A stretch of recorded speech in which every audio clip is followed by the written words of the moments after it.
Sir Iran, Israel వార్‌లో ఇక Trump నా వల్ల కాదని జెప్పేసి చేతులెత్తేసినట్టుగా కూడా వార్తలైతే వినిపిస్తున్నాయి. అంటే ఇక దీన్ని ఆపలేను, మీరు కొట్టుకొని చావండి అన్నట్టుగా ఆయన వదిలేసినట్టుగా తెలుస్తుంది.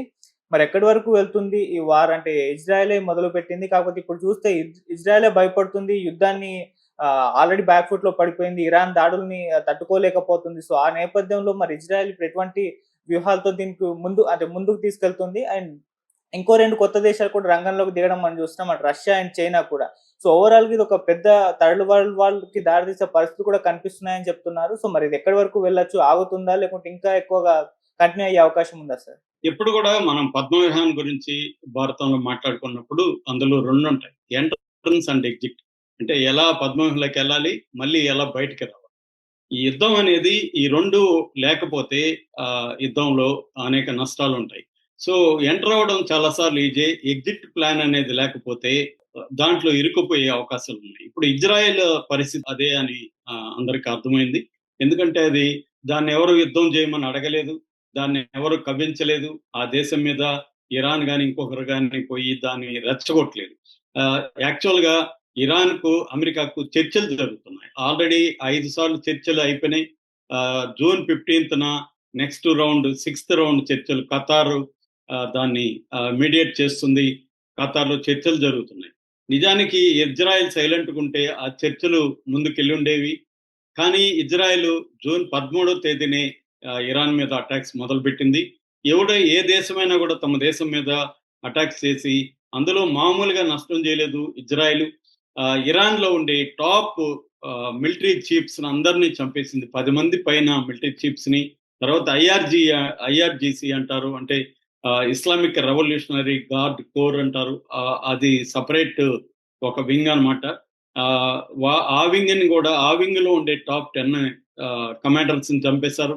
తర్వాత ఇంటెలిజెన్స్ అధికారుల్ని ఒక 10 మంది పైన చంపేశారు. దాని తర్వాత న్యూక్లియర్ సైంటిస్టుల్ని చంపేశారు. తర్వాత నాంతాజ్ అనే ఒక న్యూక్లియర్ సైట్ అంటారు దాన్ని. దాని మీద కూడా అటాక్ చేసి ధ్వంసం చేయగలిగారు. సో, సామాన్య ప్రజల్ని కూడా చాలా మందిని దాదాపు 500 మందిని ఇప్పటి వరకు చంపేసింది. సో, ఈ స్థాయిలో అటాక్ చేసినప్పుడు ఇరాన్ తనను తాను కాపాడుకోవాలి, తన ప్రజల్ని కాపాడుకోవాలి కాబట్టి అటాక్స్ చేయడం మొదలుపెట్టింది. ఇజ్రాయెల్ ఏందంటే ముందే ఎప్పటి నుంచో అంటే 10 ఏళ్ల నుంచి కూడా ఇజ్రాయెల్ ఏం చెప్తుంది, ఇరాన్‌లో అణుబాంబు తయారీకి కావాల్సిన యురేనియం నిల్వలను పెంచుకుంటూ వెళ్తారని చెప్తుంది. తన దేశంలో ఏమో ఇంటర్నేషనల్ ఆటమిక్ ఎనర్జీ ఏజెన్సీలని అలో చేయదు ఇజ్రాయెల్. అంటే వాళ్ళు టెస్టింగ్ చేస్తాం మీ దేశంలో ఉందా లేదంటే అది చేయదు. అదే ఇరాన్‌లో 2024లో 15 సార్లు ఆటమిక్ ఎనర్జీ ఏజెన్సీ వెళ్లి టెస్ట్ చేసింది. అంటే తన దగ్గర న్యూక్లియర్ బాంబ్ ఉండొచ్చు, తన శత్రువు దగ్గర ఉండొద్దు అనేది ఇజ్రాయెల్ క్లియర్‌గా చెప్తుంది. దీన్ని అమెరికా సపోర్ట్ చేస్తుంది. అందువల్ల వీళ్ళేం చేశారంటే ఇజ్రాయెల్ ఇప్పుడు కాదు, ఒక 2, 3 ఏళ్ల ముందు నుంచే ఇరాన్‌లో తన ఆపరేషన్స్ స్టార్ట్ చేసింది. తన మొసాద్ ఏజెంట్లను పెట్టి అక్కడ కొన్ని రకాల మిసైల్స్‌ని ముందుగానే రంగంలోకి దించింది ఆ భూభాగంలోనే. అట్లాగే డ్రోన్స్ అసెంబ్లింగ్ అంతా కూడా అక్కడే దగ్గరగా టెహ్రాన్ పట్టణంలో 2, 3 కిలోమీటర్ల దూరంలోనే డ్రోన్స్‌ని కూడా చేయగలిగింది. సో, అట్లాగే ఈ అధికారులు ఎవరెవరు ఎక్కడెక్కడ ఉన్నారు, వాళ్ళ లొకేషన్స్ ఏంటి మొత్తం కూడా డీటెయిల్‌గా కలెక్ట్ చేసి రెడీగా ఉన్నింది. సో, ఎప్పుడైతే అమెరికాతో చర్చలు జరుగుతున్నాయి, అమెరికా ఏమంటుంది, మీరు యురేనియం నిల్వలు అంటే న్యూక్లియర్ వెపన్ గ్రేడ్ యురేనియం అంటారు. అంటే 60% కంటే ప్యూరిటీ ఎక్కువ ఉంటే వాటి ద్వారా న్యూక్లియర్ వెపన్ తయారు చేయడం పెద్ద విషయం కాదు. 2 వారాల్లో తయారు చేసేయచ్చు అనమాట. అందుకని అమెరికా భయపడుతుంది, ఇజ్రాయెల్ భయపడుతుంది. ఎందుకంటే ఇజ్రాయెల్ అయినా, అమెరికా అయినా మిడిల్ ఈస్ట్‌లో పట్టు కోసం వాళ్ళు దశాబ్దాలుగా ట్రై చేస్తూనే ఉన్నారు. సో, ఆ పట్టుని ఎవరు వ్యతిరేకించినా వాళ్ళ మీద దాడులు చేయడం, ఆ దేశ అధ్యక్షుల్ని మార్చడం, ఇవన్నీ కూడా ఇటు అమెరికా గాని, ఇటు ఇజ్రాయెల్ గాని చేస్తుంది. మనకి ఇరాక్‌లో సద్దాం హుస్సేన్ కూడా వాళ్ళు ఎలా మార్చారో చూసాం. లిబియా చూసాం. ఇట్లా మనకు అనేక ఎగ్జాంపుల్స్ మనకు కనబడతాయి. సో, అందువల్ల ఇప్పుడు ఇరాన్ కూడా అటాక్ చేసింది. ఎందుకంటే ఇరాన్ కూడా చాలా స్ట్రాంగ్ దేశం. అది మనలాగే 2500 సంవత్సరాల నాగరికత ఉంది. బ్రహ్మాండమైన టెర్రైన్ ఉంది. కొండల ప్రాంతం. ఇరువైపులా స్ట్రాంగ్ ఇది నెట్వర్క్ ఉంది. తర్వాత వాళ్ళ షియా ఐడియాలజీ ఉంది. అంటే త్యాగం చేయడం, అమరత్వాన్ని పొందడానికి సిద్ధంగా ఉండడం, తమ శత్రువుని ఎదుర్కోవడానికి యూనిటీగా కదలడం అనే ఒక ఐడియాలజీ వాళ్ళకి చాలా స్ట్రాంగ్ గా ఉంది. సో సో అందువల్ల ఇరాన్ ని జయించడం అంత ఈజీ కాదు. పైగా వాళ్ళు శాంక్షన్స్ 2009, 2019, 2022 నుంచి ఇప్పటి వరకు ఆ దేశం మీద శాంక్షన్స్ ఉన్నప్పటికీ కూడా, ఆంక్షలు ఉన్నప్పటికీ కూడా ఆ దేశం నిలబడగలిగింది. ఇటు రష్యా చైనాతో ఒప్పందాలు చేసుకునింది. చైనా ఇరాన్ లో $400 బిలియన్ పెట్టుబడులు పెట్టింది. ఇండియాతో కూడా మొన్నటి వరకు మనం ఈ ట్రంప్ వచ్చే వరకు కూడా మనం ఇరాన్ దగ్గర ఎక్కువ ఆయిల్ కొంటున్నాం. ఆ తర్వాత తగ్గించాల్సిన పరిస్థితి. ఇలా ఇరాన్ వెస్టర్న్ కంట్రీస్ ని పక్కన పెట్టి వేరే దేశాలతో బైలేటరల్ ఒప్పందాలు చేసుకుంటూ, తన ఎకనామీని చూసుకుంటూ, తన బలాన్ని పెంచుకుంటూ, మిగతా యాక్సిస్ ఆఫ్ రెసిస్టెన్స్ పేరుతో ఇటు లెబనాన్ లో హిజ్బుల్లాల్ని, తర్వాత యెమెన్ లో హౌతీల్ని, తర్వాత హమస్ ని, ఇటు ఇరాక్ లో షియా మిలిషియాని, సిరియాలో కూడా తన బలగాల్ని, ఇలా అందరినీ మోహరించి ఒక బలమైన దేశంగా లీడ్ చేస్తూ ఉంది ఇరాన్. దీన్ని తట్టుకోలేకే అమెరికా అండ్ ఇజ్రాయిల్ ఇరాన్ ని బలహీనపరచాలనుకున్నారు.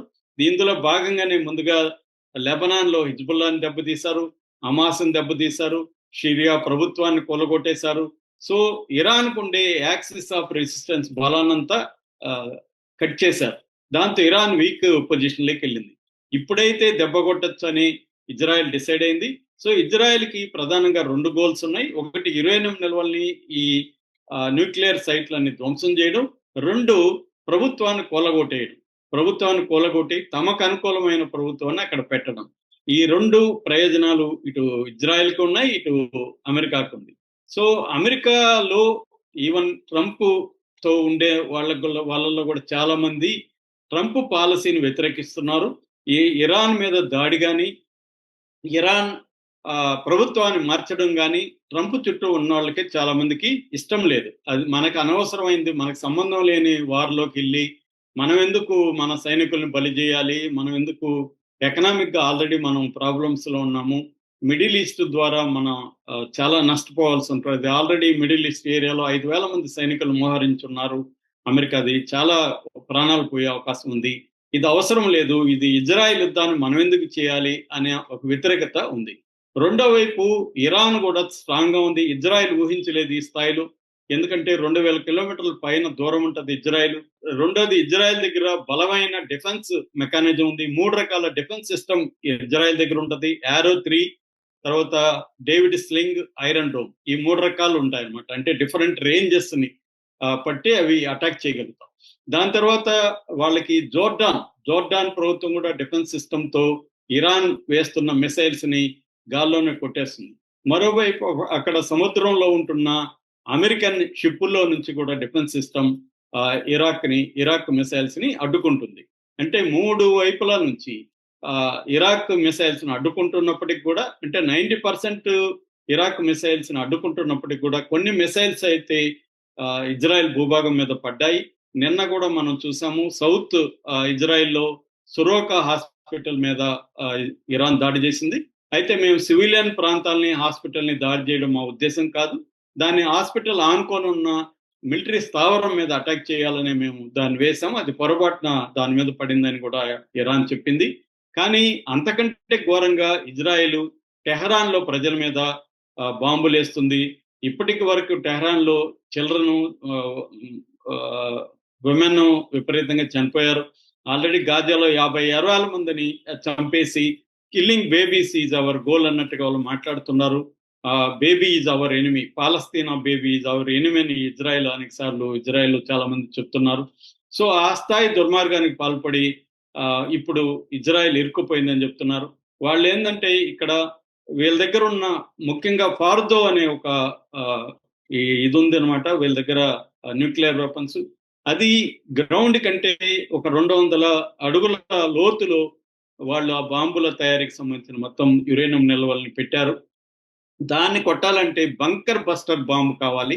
అది అంత లోతుకెళ్లే బంకర్ బస్టర్ బాంబు ఇజ్రాయెల్ దగ్గర లేదు. అది ఓన్లీ ప్రపంచంలోనే అమెరికా దగ్గర మాత్రం ఉంది. దాన్ని GBU-57 అంటారు, అంటే గైడెడ్ బాంబ్ యూనిట్. దీన్నే MOP అని కూడా అంటారు, మ్యాసివ్ ఆర్డినెన్స్ పెనిట్రేషన్. అదేమవుతుందంటే B-2 స్టెల్త్ విమానాలు ఉంటాయి అన్నమాట, ఎయిర్ క్రాఫ్ట్, అవి తీసుకెళ్తాయి. ఈ GBU-57 అనేది 14,000 కిలోల బరువు ఉంటది. అది పెనట్రేట్ అవుతుంది అనమాట. ఎంత కాంక్రీట్ ఉన్నా, ఎంత రాళ్ళు ఉన్నా లోపలికి పెనట్రేట్ అవుతుంది. రెండోది, ఒకటి ఫర్ ఎగ్జాంపుల్ 100 అడుగులు వెళ్ళి ఆగిపోయిందంటే ఇంకొక దాని వెనకే కొట్టగలరు. అది దాన్ని ముందుకు నెట్టుకొని అది వెళ్ళగలుగుతుంది. సో అలాగా అమెరికా కానీ ఎంటర్ అయితే 2 రోజుల్లో ఇరాన్ని కాళ్ల బేరానికి తీసుకురావచ్చు అనేది ఇజ్రాయెల్ ప్లాన్. కానీ ఈ లోపల ఏమైందంటే చైనా, రష్యా ఇద్దరు పుతిన్ అట్లా జిన్పింగ్ ఇద్దరు కూడా ఫోన్లో చాలాసేపు మాట్లాడుకొని ప్రకటన ఇచ్చారు. అమెరికాని హెచ్చరించారు, నువ్వు కానీ యుద్ధం వస్తే బాగుండదని చెప్పారు. ఎందుకంటే యుద్ధం వల్ల ముఖ్యంగా చమురు క్రైసిస్ వచ్చే అవకాశం ఉంది. హార్మోజ్ స్ట్రైట్ అంటారు, జలసంధి. అందులో వీళ్ళ భాగం నుంచి వెళ్తుంది ఇరాన్ భాగం, దాని మీద ఆధిపత్యం ఉంది. అది 20% ప్రపంచ చమురు దాని గుండా వస్తుంది. సో అక్కడ కానీ వీళ్ళు ఆపేస్తామని ఆల్రెడీ ఇరాన్ చెప్తుంది. దీనివల్ల ప్రపంచంలో ఎకనామిక్ క్రైసిస్ అనేక దేశాల్లో, ముఖ్యంగా చైనా ఆల్రెడీ $400 బిలియన్ ఇరాన్ లో పెట్టింది. ఇదంతా చైనాకి చాలా కష్టాలు వచ్చే అవకాశం ఉంది. ఆల్రెడీ ఇరాన్, రష్యా కూడా ఆ మధ్య కూడా ఒక ఒప్పందం చేసుకున్నాయి.